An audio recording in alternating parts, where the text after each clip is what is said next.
welcome back to my channel. If you're new here, hi, I am Jessi. Thank you so much for stopping by today. Guys, today's video is super exciting. It is an open collaboration with my good friend here on YouTube. Her channel name is Create with Linda. Make sure you go check out her channel as well as all the other channels that are going to be doing this collaboration. Guys, it's so exciting. So we're supposed to do one low carb appetizer and just a regular appetizer. I thought, why not throw both of them together? So the first recipe you guys are going to see is buffalo chicken dip. Totally low carb, especially if you guys like dice up some vegetables and use that to dip in. You could do celery, you could do like bell peppers cut up. That's delicious. Then guys, for my regular appetizer, I'm taking that low carb buffalo chicken dip. I'm making it into balls and then I'm gonna deep fry it, guys. It's gonna be so good. You're not gonna wanna miss out. Let's get into this, guys. Today we are making our low carb appetizer and our non-low carb appetizer. So for the low carb one, we are doing buffalo chicken dip. I think everybody has pretty much tried this before. If you haven't, it's delicious.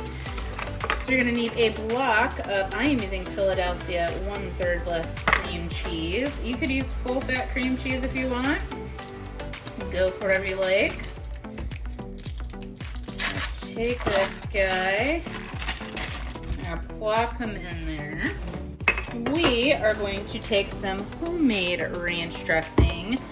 Thank you to my sous chef, Jeffrey. I'm gonna put 1/3 cup of that in here. Pop that in. And then I'm gonna use 1/3 cup of Frank's Red Hot Wings buffalo sauce.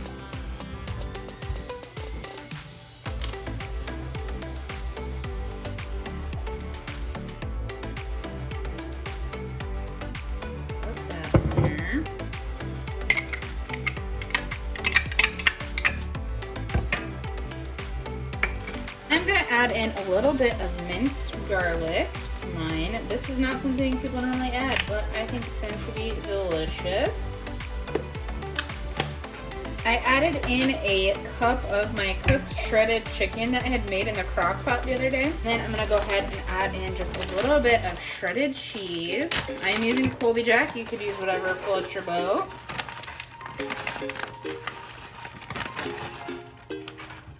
Probably about 1/2 cup, 2 cup there.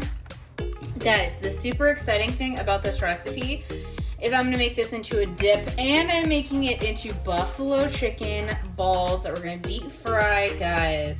One's low carb, the other not so much. Both are gonna be equally delicious. So we have all of that in there.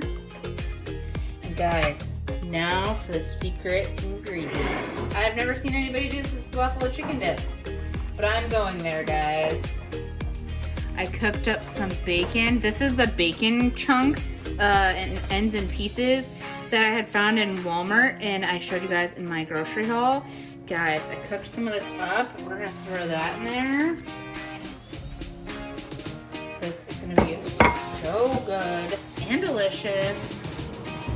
How can you go wrong with bacon, right? Oh, it's so crispy bacon too. Okay, I'm gonna mix all this together.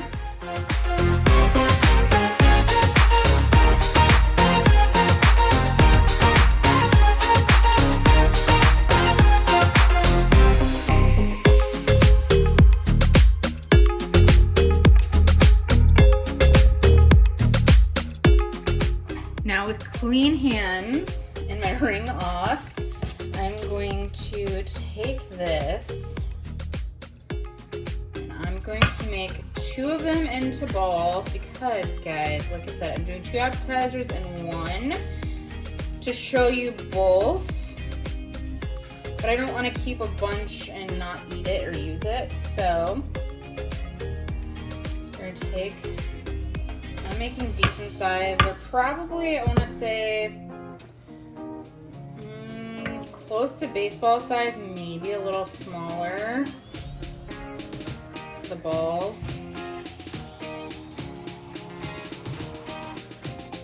I'm just setting them on a plate over there.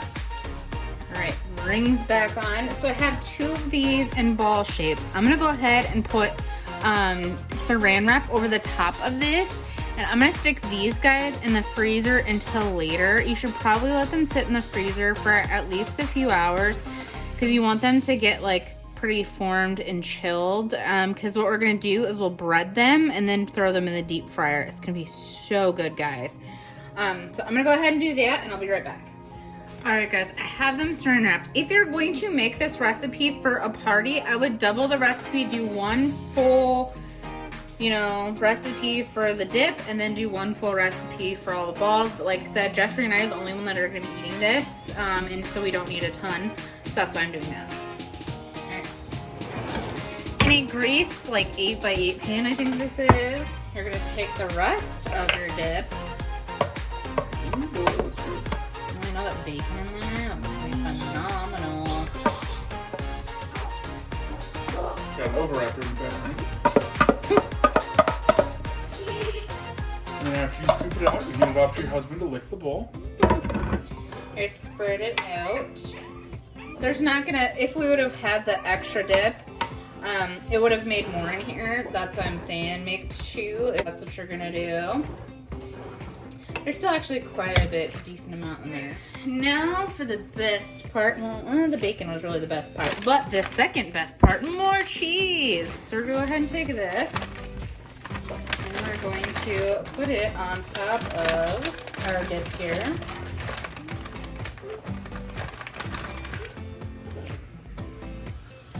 And put as much as your heart desires, you know? Our hearts desire a lot of cheese. More cheese. We're a cheese family. We live in Wisconsin. You gotta be a cheese family, right? Unless you're lactose intolerant, then I totally get you. Alright. So, I'm gonna put this in the oven for probably like 15 to 20 minutes and we'll show you when it's out. Guys, if you could smell how amazing this dip smells. I can smell the garlic and the buffalo and a little bit of that bacon. Oh, guys, I'm so excited to eat this. Guys, let's give this a taste. Super hot, fresh out of the oven. Look how fantastic and cheesy and bacony that looks.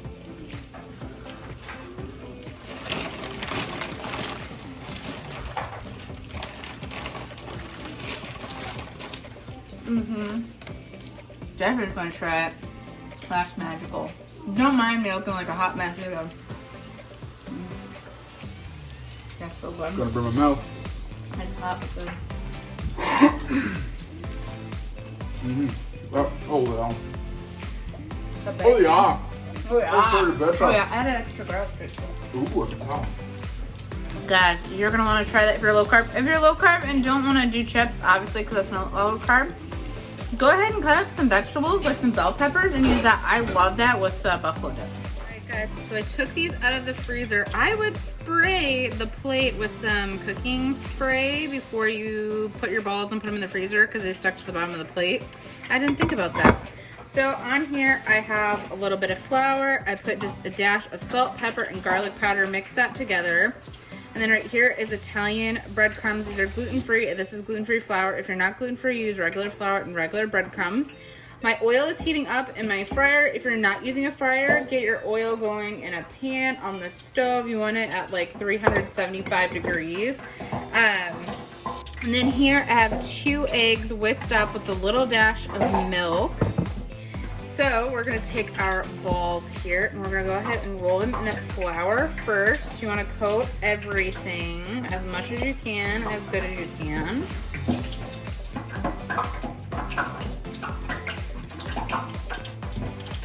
Okay, so into the flour, then into our egg.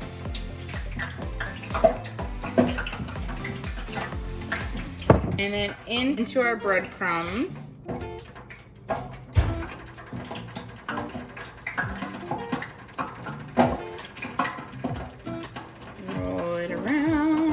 And then you're gonna take it again and dip it back into the egg mixture. And it looks like I am going to need more breadcrumbs. Not a big issue. Look, you have a handy dandy hand model here.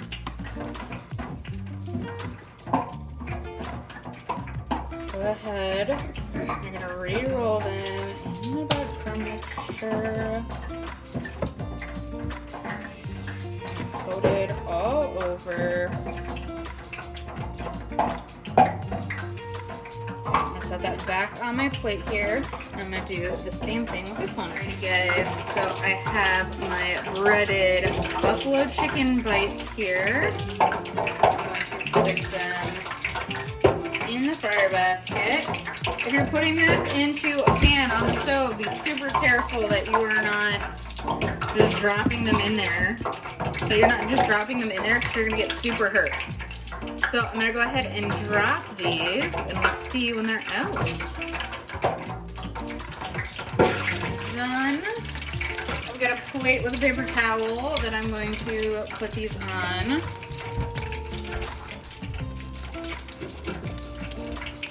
Guys, these look phenomenal. Yum. Guys, here they are all finished looking so delicious. I'm gonna turn you guys around and do a taste test. All right, guys, I'm gonna taste test these for you. If you wanna be super fancy, like what I did is I put a little side of ranch. You could go ahead and drizzle that over the top of those, guys. I bet that would be so good.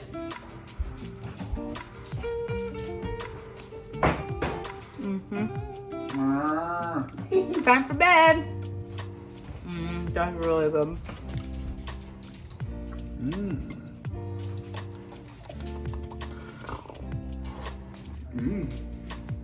So good. Oh yeah. Now, what's better? The way we ate it earlier? Or this way? Ooh, that bacon tastes really good too. They're both good. I don't have a favorite. I'm gonna try it with the ranch. Let's see what I think.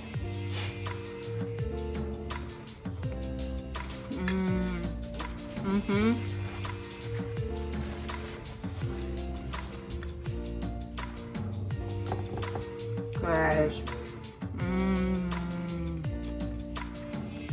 I don't want to make these. If you stick them in the freezer for a long time and they get completely frozen, they are going to get darker. I had to throw them back in the fryer for a little bit longer because they were not cooked all the way through. So I'd probably put them in the freezer for like 15-20 minutes and then do it. I had a bunch of stuff going on today because I was super busy, so they stayed in the freezer for a very long time, for a few hours. So I had to cook them a lot longer in the fryer. But if you do it the shorter time, then you won't have to. I would say if you didn't like completely freeze them, probably like 5 to 7 minutes. No, not even 7 minutes. Probably 5 minutes and you're probably good. If you left them in the freezer, it's gonna take you probably like 10 minutes and they're gonna get kind of this darker color.